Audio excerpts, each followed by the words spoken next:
I was absolutely terrified of Don't Hug Me, I'm Scared about 5 years ago. I didn't like anything to do with horror, especially anything to do with dolls or puppets, so I obviously hated the series, even though I only watched one episode. But now that I have grown up, I can see the absolute genius of the series.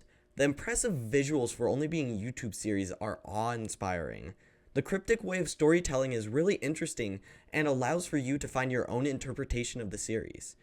When I finally watched the series, about a month later, the trailer for Wakey Wakey dropped. If you don't know what Wakey Wakey is, it was the original announcement for a TV show of the series. But then years passed, and we heard nothing about the show. Then the trailer was removed from the channel, and it seemed like the series was dead. But as it turned out, the creators just didn't like the direction they were going with it, so they restarted the series to make it more faithful to the YouTube series. They released the trailer for the new show, and the show debuted only months later. The stupid part of it releasing is that the only place you can watch it and actually support the creators is on Channel 4, which is a British channel. I really hope they release it in the US so that more people can watch it, so there's more of a chance to get a season 2, because the first season of Don't Hug Me, I'm Scared is a modern masterpiece and I'm craving more. Each episode follows 3 characters, Red Guy, Yellow Guy, and Duck, being introduced to a quirky character who tries to teach them stuff. During this, many songs are sung and frights are had. At first, I was kind of mad they scrapped the idea of Wakey Wakey, but now that I think of it, it makes sense. This show works because there are 3 main characters and only a couple reoccurring ones like Roy and Leslie. If you set them in a town full of people, then the torturing of them wouldn't feel as personal. Yes, that sounds kind of fucked up, but it's true. The agony of the characters going through these situations over and over again is what makes the show and the story so interesting. The first thing that I want to talk about is comedy. I know comedy is objective, but in my opinion, this series is hilarious. Me and my friends constantly say lines like, "Attention freaks, it's me," or "Rat eyes, ah yes, your maiden name," or "I'm a bit of a cheeky guy sometimes," and way more. It's such a quotable show. The dry British humor fits in tremendously. One of the most important parts about the comedy is the absurdity of it.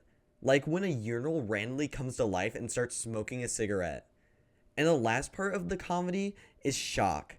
Shock comedy can be hard to pull off well, but this show does it great. One of the best cases of this is in the end of the 4th episode where the main characters start attacking each other with bottles since Yellow Guy broke their fancy new computer. Skeleton! Here we go. Well, I'm dealing with you! Up next, let's talk about the designs. The craftsmanship that went into this series is nothing but amazing. Every single character looks different and distinct. It feels like each character could be the main character of their own show. Then there's the sets. They are handcrafted to perfection. From the usual kitchen or living room set to the outside funeral or Lily and Todney's house, they are made so well. The style of the show's designs and how different from anything else I've ever seen are really awe-inspiring and make me want to create a show like this. Horror was a huge aspect of the original series, with it seeming cutesy at first and then releasing hell on you. The show still has some horror aspects to it, which is nice, but it is less focused on. Except for episode 3. That shit is terrifying with the uncanny nature of Lily and Todney and you not knowing what could happen next.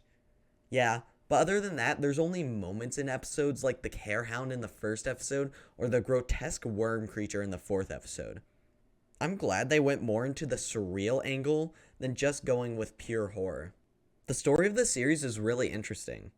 I'm not gonna lie, there's a lot to unpack with it, and I'm not very smart, so I'm just gonna talk about how interesting it is.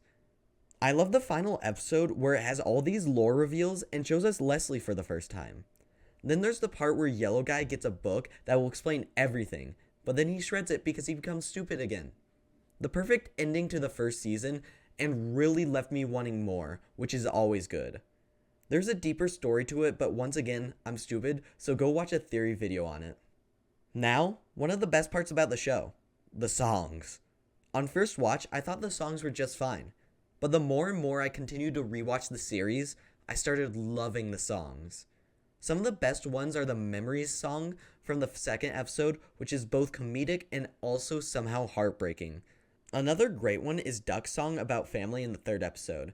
about how he's the only one he needs, and has some great bits in there, like when Duck is talking about how he always gets along with himself, except for that one time, and then it shows a scene of a bunch of different ducks arguing and ends with the table being flipped over. It's so good.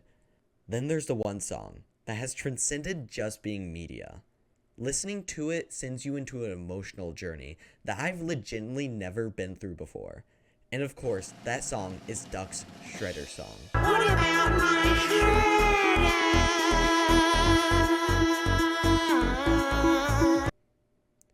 Wow. Even the title song is a banger. I find myself not thinking about the series, and then I'll just randomly start singing There's Three of Us. Also, I love how every intro is different.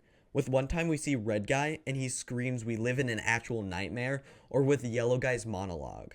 You never know what will happen next. So yeah, the songs are great and I just want them to be released on Apple Music already, please. To end this video off, I want to rank every episode and give a quick review on all of them, so let's get into it. Number 6 is going to be episode 5, Transport. Just because it's last doesn't mean it's bad. On the contraire, this episode is great. I love how Red Guy finally seems to break free from the continuous loop of the series, just to end up back at the house in the end. Just a really solid episode. Number 5 is episode 6, Electricity. I already talked about what I loved about this episode, so I'll keep it really brief. Love all the lore stuff, and of course the Shredder song. The big boys are hilarious, and seeing all the old teachers from the YouTube series is great. At number 4, episode 1, Jobs. This is a great introduction to the madness of the series. It is hilarious with some of the best bits of the show, like unemployed Brandon asking if they would publish his novel, or Red Guy being told to do something about Yellow Guy's arm being chopped off and he just says you're fired. The ending is also fantastic, showing how absolutely bonkers this show is. Number 3 is episode 3, Family. This is the creepiest episode of the series, but still hilarious. The family is really well designed and unnerving, and the ending where Roy comes in and eats them is so weird and disgusting in a good way. All I have left to say is Red Guy being so excited to finally see other people like him is really cute. Number 2 is episode 4, Friendship. This is the funniest episode of the show. Warren the Eagle is one of the best characters in the series. There are so many hilarious bits in this episode, like Red Guy and Duck cursing out Yellow Guy for forgetting the password, or Warren getting roasted by the cast, or the ending scene, and so much more. And number 1 is episode 2, Death. This episode is really comedic and has the best song in the series, Memories. I love Stain, which Red Guy got to replace the Duck after he died. The Duck annoying the Coffin, who might be my favorite teacher in the series, is hilarious.